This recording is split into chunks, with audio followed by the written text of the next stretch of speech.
stand up here. If I get a bit weird, I'll just turn around and you go. So, I'm here to tell you that a high performance culture, and for the sake of this, we can call that a culture of care, because they are most definitely interchangeable. But I think a high performance culture is easy. It's as easy as a piece of cake, and I will explain. Hello, I put this slide in just to remind me to take a breath and be present in the room. This is going to be an action-packed day of loads of stuff. So take a minute to pause, take a minute to soak all this goodness in. And Nikki said at the start, we're all here to learn. But it's one thing to turn up to an event like this and absorb all this stuff, and then we go back to our day jobs and we're like, oh, that was nice, and we do the same stuff.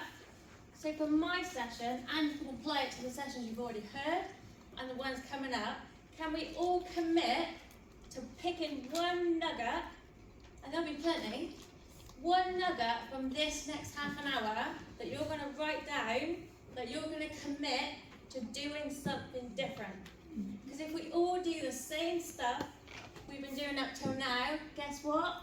We're not going to get any further. So can we all agree that we will pick one thing up from this, and ideally the rest of the sessions, that we will take away back to our workplaces, even if we just have a conversation about it? Are we up for doing that? Can we have a yeah?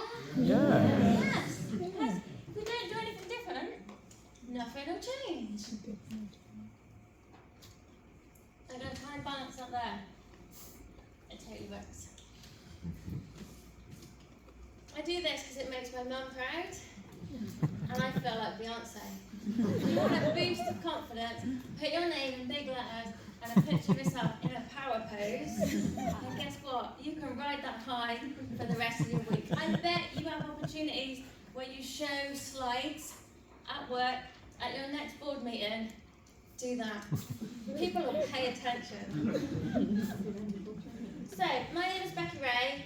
What do I know about culture? What gives me the confidence and the ability to stand up here and talk to you lot about culture and a high performance culture? So let me give you a little tiny history of where I've been. So I started my career as an engineer. I did an apprenticeship straight out of college. I used to wear overalls, rigger boots, and I had a van. And because I was a tiny little girl, guess what van they gave me? They gave me a high top, extra long wheelbase Transit. They were like, she's the smallest employee, we'll give her the biggest van. And I used to drive around site to site fixing forklift trucks, because you know what, they break down a hell of a lot. But it meant that I spent 10 years going from site to site, maybe 4 or 5 a day, different businesses that were high risk, operationally focused. And when I got there, they were under stress because their forklift had broken or their big dumper truck had broken, and everyone was like, ah, because operations had stopped.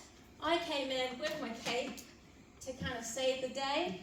So I got really good at being a calming influence and a positive one, because there was no truck I couldn't fix. And I would come in and do that. So it meant, and I didn't know it at the time, your career history only makes sense when you look back on it, but I knew a lot about culture, a lot about leadership, because I was inside lots of different cultures, so I know what the core ingredients are to set those kinds of environments up for success. I did that for exactly 10 years, which is weird. I then moved into health and safety leadership, so I get your space. I've been there, I've done it, I've had the t-shirt. Weirdly, exactly 10 years. There's a bit of a pattern going on. I worked for the railways, so bridges, tunnels, infrastructure. I love big, heavy, dirty engineering stuff. That's why I feel really comfortable. Military aviation, so I got to hang out with the RAF on RAF bases. Manufacturing, production, utilities, construction. And again, operational, fast-paced, dynamic, high-risk environment. So my culture change stuff is not about beanbags and pizzas on a Friday. It's about the fundamental stuff, operationally focused stuff we can do as leaders and as health and safety people to set people up for success and for high performance. So I'm now 5 years in, obviously I've got 5 years left, haven't I? To pick something else, to running Culture Kit. So I don't get as dirty, but I still get my kit on and go on site because I want to soak up the real culture. But I now get to use that experience to come to businesses to empower operational leaders to create high performance cultures. I can't change a culture, as jazz handsy as I am, I can't do it, only you can. But through keynotes, workshops and coaching, I empower people with a whole bunch of ideas to operate by to be a bit better.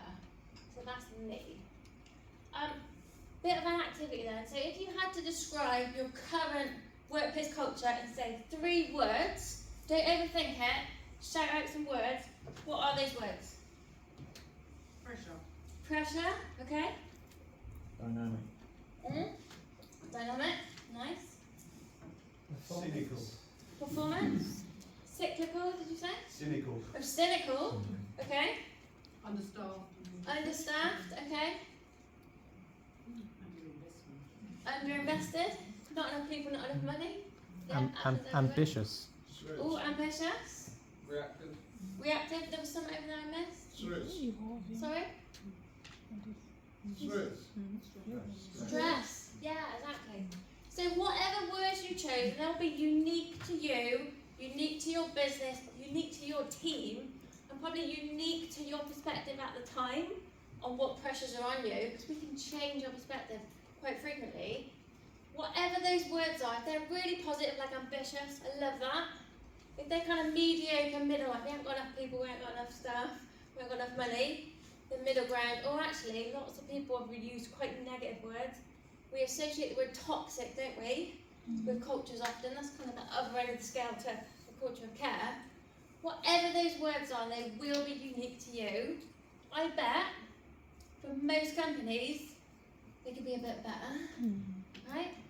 So on the journey towards high performance, which is where I want all of you to be, that culture of care, that culture of everyone striving to do some awesome stuff, sometimes it can feel too far away, but what you can do right now, everybody can do right now, is be a bit better. That feels reasonable and tangible. And the ethos for this is because we choose to be better, which is because better people become better leaders that build better cultures. It's all connected, and it does start with you. What you do, what you don't do, what you say, what you don't say, how you show up in every interaction in your business contributes to the culture, whether we think so or not.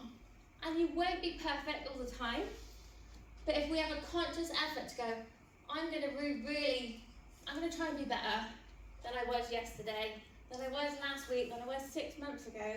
If everybody had that appetite, think about where your business could be in 3 months, in 6 months, in 12 months. So that's the kind of ethos that sits behind this. So what I'm going to do is I'm going to share with you a framework that I've developed through my experience and my time working with businesses to create that better culture and the role that you play in doing it. And obviously we want to get back to that cake because that's kind of hopefully what drew you in. So the beauty of running your own business is you get to do what the hell you like and nobody tells you otherwise. So I built a framework and I thought frameworks are a bit boring, a bit bland, a bit corporate, a bit compliance-y. I don't like that stuff. So I took my 5 layers and I smushed them, and that is a word. I smushed them, an underused word as well. Smushed them into a cake, and here they are. And they nicely link to what the other speakers have already said, and I'm sure they'll nicely link to future stuff. Because this stuff, like I said, is easy. It's not rocket science. This is easy stuff. Whatever your business does, whether you make pies or you deliver excellent banking services, we have to make it easy for people to show up and do that thing. It doesn't mean that making pies isn't complicated or complex or technical. It is those things, but guess what? You employ experts who know how to make pies, will deliver banking services. That's what they do, that's what you pay them for. Your job as a business, as a leader, is to make it easy for them to rock up and do that and do it well.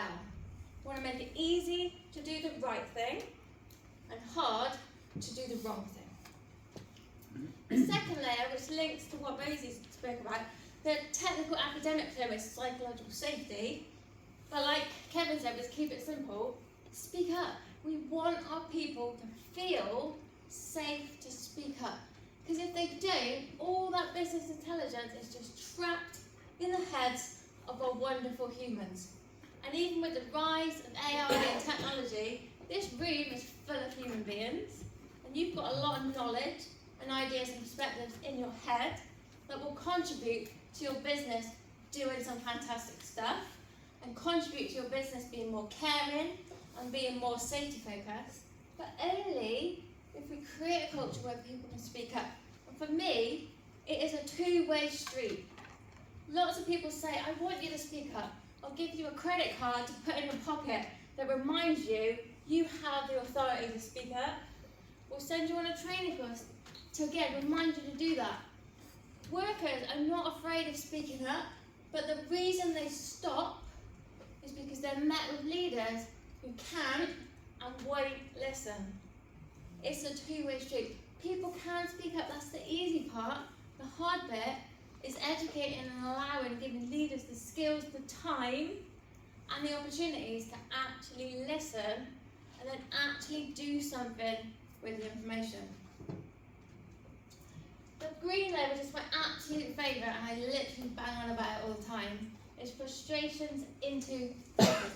If I'm frustrated at work, I cannot and will not do a great job because I'm frustrated. It's a heavy, ugly emotion that I carry around, and guess what? I'm going to share that around with everybody and anybody. My customers, my clients, my neighbours.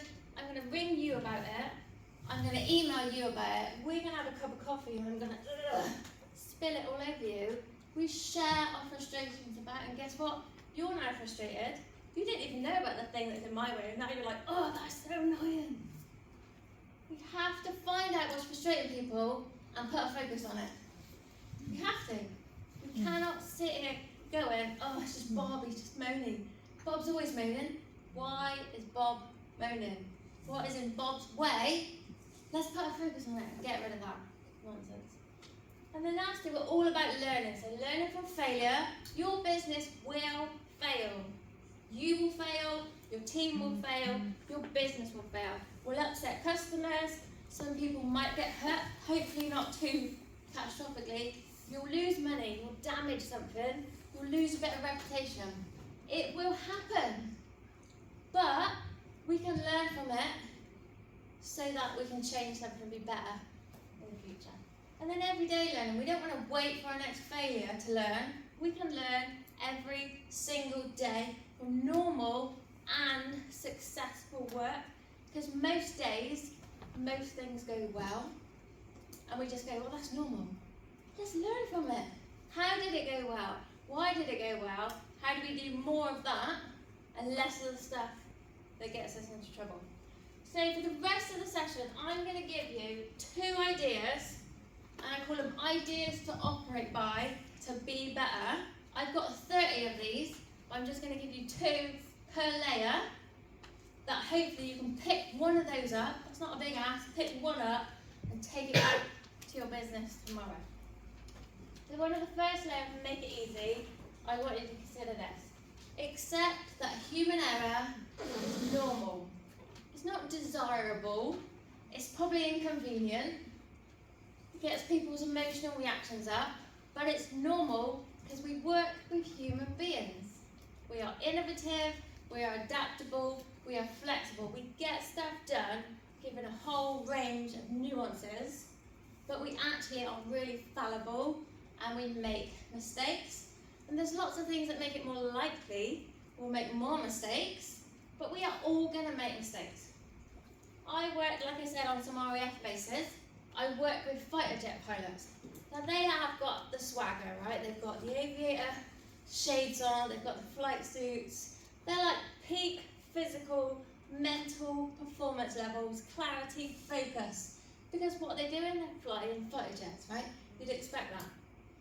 This guy explained that in the morning he was eating his breakfast and then he needed to drive his car to the base. So he had a yogurt pot, put his spoon in the sink, went and put the yogurt pot in the bin, and then he walked to his car to drive to the base, went to get his car keys to bluff his car, and he's not got his car keys in his hand. What's in his hand? Not the spoon, the yogurt pot. Where are his keys? They're in the bin. Is this guy stupid? Is he? No. Is he incompetent? No. Does he need to go on a training course to tell him not to put his car keys in the bin and only put yogurt pots in the bin? Do we need to make a big sign and put it above the bin saying only yogurt pots, not car keys? Are we going to send a company-wide email bulletin that says, guys, we had a big incident, Frank put his keys in the bin, this is not acceptable, we're not doing this again? And everybody sign an 18-page document to say I accept that it's not okay to put my keys in the bin. No! Because a human error is something I didn't intend to do. He didn't intend to put his keys in the bin. Nobody does. But it happens.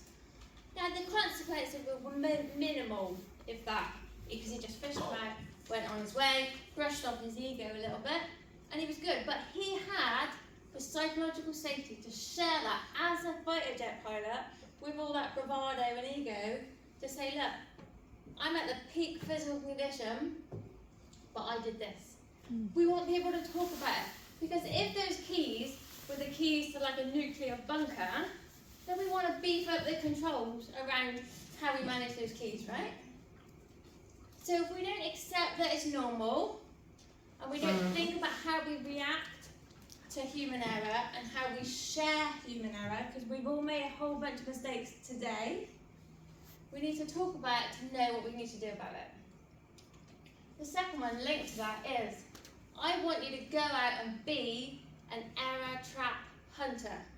Now an error trap is something that exists in your business, like a trap, like a banana skin in the dark, that is lying in wait to trip you and your people up and make it more likely that you'll make an error.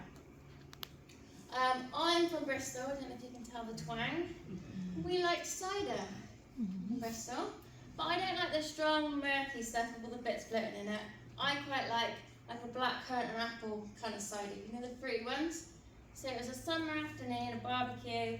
I poured myself a nice, cold, refreshing glass of apple and blackcurrant cider in a glass, a seafood glass, and put it on the side. And I was like, oh, I enjoy that. My daughter came up to me and she went, Mum, can I have a drink? I said, I'm like, yeah, sure. We got any squash? Yeah, some in the cupboard. Oh, there's none of my cups left. And I was like, oh, just get a glass. So she made herself a glass of cold, refreshing apple and blackcurrant squash in a grown-up's glass, because obviously I haven't cleaned all the kids' cups. And she put it on the side next to mine. That, if you can imagine it, it's an error trap. Because I could be like, in the throes of enjoying my barbecue, pick up this and go, oh, squash! I don't want to drink squash, I'm grown up, I want some cider. It was too easy for me to pick the wrong one, because they look identical. I was set up to fail. But equally, I don't really want my daughter, even though I'm from Bristol and I'm quite liberal, I don't want my daughter drinking cider at a family barbecue. But we were set up to fail. That error trap, there'll be loads of those in your business. Is there like an adhesive that you use that's in a similar bottle with a similar packaging and a similar label? Is there a system you use where the code, like the part number, is written in a similar way to the invoice number? Like, where are you setting people up to fail? Where are you making it more easy? Someone will make an error and you're like, oh, stupid, why didn't you use that system? I told you to use that system, and you use this system. But if they're so similar, and there's an error trap there, we're making it too easy for someone to do the wrong thing. That's why we need to talk about these things, to go, oh, right, this is a trap, we're setting people up to fail. So go out and find them, because they exist in your business, and get your teams to go out and find them, so we can do something about it. Under the layer of speak up culture, we want our people to speak up and share their ideas, their suggestions, their concerns, their frustrations, so that we can get better. We want to get better, we can't get better unless we change something and tweak and adjust something. So we need people to speak up. Try this one. Listen to understand rather than listen to respond. If somebody comes to you and they've got a question or something they want to talk about, if you ever find yourself coming up with a response in your head and they're still talking, we all do it because we're just go, go, go, get that done, get that done, get that done, because we've got 100 things to do, right? We want to be quick and efficient and point people in the right direction. But when we do that, we're not listening. If you're actively thinking about what you're going to say, you're not listening. We call it active listening. So stop to pause, because whatever their problem is, you might have a good answer, but it's from your perspective and your experience. You don't necessarily completely understand their unique perspective, but you will if you take the time to listen. And we're trying to create that speak up culture, so we want to start to have conversations rather than just quick reactive dialogues. So it'll take longer, but it'll be better in the long run, because you'll then build a decent dialogue with people where they feel like they can share more than just the, what do I do about that? And actually, if you're then open to learning from different people in your team, they'll then go, oh, I went to Bob about that thing, and I felt heard, and I felt contributed, and I felt like he cared about my perspective. I'll probably go to him again with that bigger, more gnarly kind of problem that we can resolve, rather than just keeping my head down about that. Now this I stole from Sir Clive Woodward, you know, the rugby player dude. I want you to be a sponge, not a rock. Does anyone know what this refers to? This is where you can contribute. Sorry? Absorb in, yeah, like that word. Anyone else? Be soft instead of hard. Yeah, potentially. Emotionally. Essentially. So you might have heard the term growth mindset. If you've got a growth mindset, then you're a sponge, right?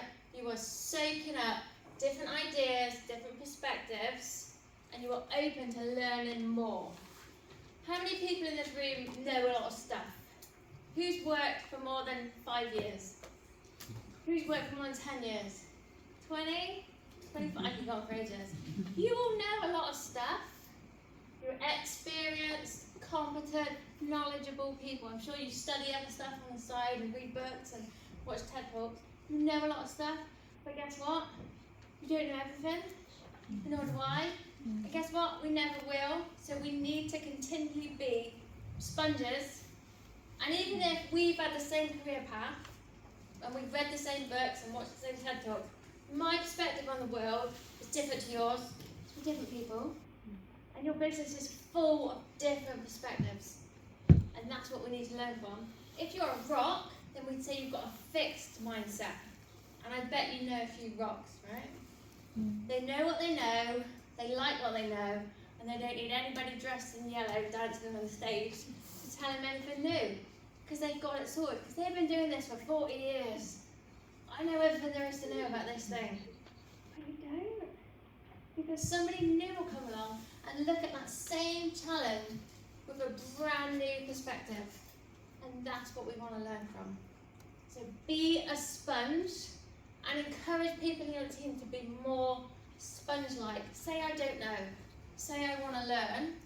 Stop sharing what you know with everyone and take the time to listen a bit more if we want to get those collective perspectives together so that we can learn and get better as a team. Frustrations in the focus. Like I said, you cannot and will not do your best work if you're frustrated. It is a horrible, ugly emotion. So your job is to find out what's frustrating people, go and find them, and I want you to do one of 3 things. If you can remove that thing in someone's way that's frustrating them, that's getting in the way of them doing a great job today, remove it. 100% remove it. If you've got the power, the influence, the autonomy to remove that thing, do it straight away. That should be your first port of call. I'm up for businesses getting rid of stuff. Otherwise, we just adding on more layers and bureaucracy and other things and checks and balances. Let's start removing some of this stuff. And you might get it wrong. You might remove something, good intentions, actually, you need to put something like that back in. That's okay. It's progress. If you can't remove it, can we reduce it in some way so it's less of a barrier, less frustrating for people? Do that. Can we change it, tweak it, improve it? Again, try something. It's okay to try something and get it wrong. That's better than not bothering in the first place. If you can't remove or reduce, I want you to reframe it. I had a client, I could just call everyone Bob, basically. Bob he was like goods out. The product was finished, he would package it up and he would send it out to the customer. And he had to fill this form, and it wasn't digitalised, then he switched to you. He had to fill this form and he was like, oh, this form, so annoying, so frustrating. I do not see the point of this form and I hate it. And I'm going to moan to everyone about this stupid form. And his manager came along and was like, hey Bob, what's going on? He's like, this form. He had the ability to speak up. The manager listened and he was like, okay, we can't remove it because that's a really business critical form. You can reduce it slightly, you might be able to tweak it, but let me help you reframe that. Let's bring in Duncan from the kind of like invoice and accounts payable team. Duncan, can you explain to Bob what this form is for?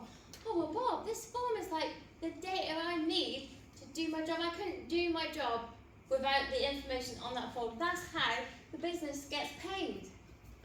Like, and if the business doesn't get paid, we can't pay you. See the cycle there? He's like, I didn't know. I didn't know any of this. And I didn't even know Duncan was a person. And I'm mates with Duncan. And Duncan comes out and goes, Bob, you did a fantastic job of that. I like the tweak you made with the form. Makes more sense now. That's a reframe. It took 5 minutes, a conversation between 2 departments, and now they're not in silos anymore. They have empathy and compassion for each other's departments because we've helped somebody reframe it. You've only got a very narrow view of your business and you're often looking down and in. Helping people reframe it allows them to step back and look out and up, see the bigger picture, because your business is a big cycle, right? We need to know where your part is and how it contributes to other things. What might be frustrating for you is really integral to somebody else. And if I know I'm doing it for Duncan, guess what? It's less frustrating now because I like Duncan, he's a great guy. Just with that as well, also yourself, what's frustrating you? Ask yourself every day, what is frustrating me? Do something about it. Because you cannot, as leaders, walk around your business frustrated, because whether you like it or not, you'll be spilling it over everyone. You cannot mask fully frustration that is left unchecked. So do something about it. And that's the part about being a better person, is I'm going to manage my own frustrations too. Know that flexibility is a two-way street. This fits lovely with the whole care piece, right? You want your team to go above and beyond, do all this stuff to deliver this amazing service to your clients, and you often ask them to do stuff they don't normally do. Can you stay on and do that? Can you just cover that? Because Janet's on holiday, can you just do Janet's stuff? We're always putting on, asking. Most people will oblige because they're loyal, dedicated, hard-working, lovely people. But if they don't get anything in return, and their paycheck is not good enough, it's like what you said about a psychological contract. If I'm going above and beyond, doing all these bits, keeping it all going, as most businesses do, and if I then go, oh, it's my kid's got a sports day next month on the 20th of July, can I just have 90 minutes off? Because I'd love to go to the sports day and be a present parent and see that, no, that's in working hours, you can't do that. And I don't get anything back, how do I feel? I feel frustrated. I feel resentful, and that's even a darker, more uglier message. I've done all of this for you. I can probably give you 100 examples of where I went extra for you in the business, and I ask for one thing, and you don't let me have it, and you don't explain any business context to why, it's just a no. Guess what? I'm just going to coast along now. Probably for a while, because I'm frustrated and I'm annoyed. And I cannot and will not do my best work. So flexibility is a two-way street. It's not give and take, it's not equal, it's not 50-50, but it is a two-way street. You have to allow people to have some flexibility back, because guess what, if I get that 90 minutes off to go to my sports day, you're getting 90,000 minutes back from me, because we overcompensate, because we're so grateful for when we get that flexibility and autonomy back. Last two then, I'm going to smash them out the park now. Learning from failure. You will fail. I don't believe in this nonsense about zero. I get we don't want to increase that number. I get we don't want to kill and maim and hurt people, but we are going to fail. And we have to see it as a gift to unwrap and suck out that learning. Thomas Edison, who made the light bulb, he failed 10,000 times. If he hadn't carried on and learned as he went, we'd be all sat in the dark, right? Some woman would have come along and solved it the next day. Probably in about 2000. But again, those of new startup, digitalised, creative industries know that failure is a part of it, but in the safety world, we're like, no, we cannot fail. And I get the ethos behind it, but we are going to fail. So let's fail safely, fail where we don't really hurt people, fail so we can learn. And when the failure happens, I want you to stop and I want you to seek out all of the context, because there'll be a whole ton of it, and do not stop until you can get to a point where you say this in this voice, where you go, ah, that makes sense. If you don't get to a point where you're like, ah, that makes sense. I get why they did that, or didn't do that, or did that. I get it. It makes sense to me. You haven't done an investigation. If you and your senior team don't say, ah, that makes sense, you keep on looking. You don't get it, and you're not going to be able to learn. And then this, we want to respond rather than react, and we want to be curious like a cat, but not just curious, we want to be curious and non-judgmental. You weren't there. You don't know what happened. You might have an assumption or two, or a judgment or two. They will come up in your head. That's just how your brain works, because you're efficient. But guess what? Whatever comes up in your head, you don't have to let it out your mouth. Lots of people don't know that. You keep it in your head. Keep those assumptions, those judgments in your head forever. We don't need to know them. And go out and be curious and non-judgmental and find out from the people that were there, and get to a point where you're like, ah, that makes sense now. Because I would have done that, given that circumstances, that context, that pressure, that environment. And if we're not getting there with real compassion and empathy, you are not doing your job. And when I was a safety professional for 10 years, I didn't know this stuff properly. I just followed the compliance and the rules, and it's like, well, they were trained, they should have done that, they didn't. It's a closed case. I didn't know this stuff in the way I do now, and I wish I did, because I'd have been a much better safety person, and I would have influenced my senior teams much better. This is what we need people doing. And then the final one is we want to learn every single day. And I don't mean go to a conference, go to a training course. I mean learn from your actual work every single day. Every shift, every project, every task, there's something to learn. But we often don't stop for long enough to think about it, because we're just too busy. But we don't have to be. We want to embrace that practice doesn't make perfect. Perfect doesn't exist. Stop trying to chase it. Stop trying to chase that number, that zero. It's not happening. But what we can do is embrace that practice makes progress. We've got a KPI of 10, we've hit 8, we've failed. Oh, it's a disaster. Go and do better. But we made 8. We made 8. How did we make 8? What could we learn from that so that we can get that 8 to 10, if that's the right thing to do? Embrace that practice makes progress. With your new people, with your new teams, embrace that we don't have to always get there, but we're going to achieve something and we're going to learn from it. Celebrate success. I'm sure you do, but I'm sure you probably just celebrate the big success, the project, the big milestone, the big achievement, the new client you just won. We'll have a big party. We'll give you all a bacon sandwich on a Friday, whatever it might be. Linked to that, do we understand it? We've just got this job over the line. Fantastic, fantastic, amazing. How do we do it? Well, that doesn't matter, does it? Because it was success. We need to learn from it. Yeah, we do. Because sometimes we achieve success and we push people and systems so close to the line. We didn't fail, but we were close. We were probably just lucky. We can learn from that. I'm not saying we downplay the success, it still was a success. But how close to the line did we push people? I worked in a construction company and one of the projects was on a downhill slope. It wasn't going to make it over the line. We were hemorrhaging money left, right and centre. They brought this guy in. Let's call him Wonder Boy. Project manager with a great reputation, a nice watch.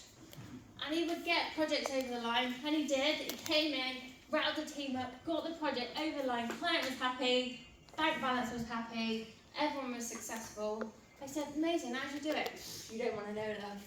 You do not want to know. And the team were on the floor, broken, bruised and battered. So like, and then this boardroom were like, whoa, we did it then, we'll do that again, please. We'll ramp it up again. No. Yes, you were successful. We got to look at this. Because that's not how we be successful. We pushed people too close to the line of failure. We weren't good. We were lucky. That's what we want to learn from. But also, there'll be parts of that were great, that we want to replicate and do differently. So, in summary, the 5 layers of the cake. And at one time it was going to be a lasagna, but I settled on cake. Make it easy, whatever your people are doing. Make it easy for them to do it. And if you don't know if you're making it easy or not, what can you do? Come and ask them, because they'll tell you where it's annoying and sludgy and getting hard. Allow people to speak up, and you do that not by telling them to speak up, by going and actually communicating with them and listening long enough so that they can and do something about it, so you can turn their frustrations into a focus, so you can remove, reduce or reframe. Because if you've got a workforce who are frustrated, they cannot and will not do their best work, and guess what? You're breaking those people. They'll either leave or go off with stress or even worse. And then learn from your failures, because they will happen, and learn from your everyday normal and successful work. Because we want to be better. Yes. Becky, that was an amazing framework.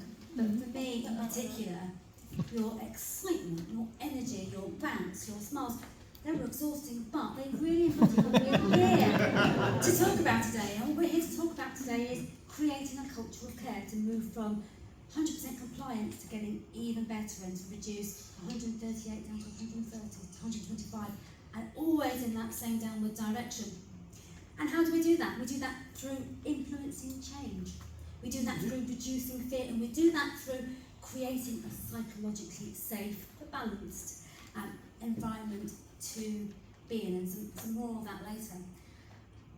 And I thought, continuing through that presentation actually, Becky, about Duncan Valentine and my son. And if Duncan Valentine had bounced into the gym in yellow, with excitement and smiles. With a cake. With a cake particularly. I'm sure my son would have gone to share the many ideas that he's got with him. On that note, we're not going to move to Q&A because we've been enthralled by that, but we are now slightly overrunning. And because we've been talking about cake an awful lot, and it's lunchtime, I'm going to release you all for the next 45 minutes back into the main area for lunch.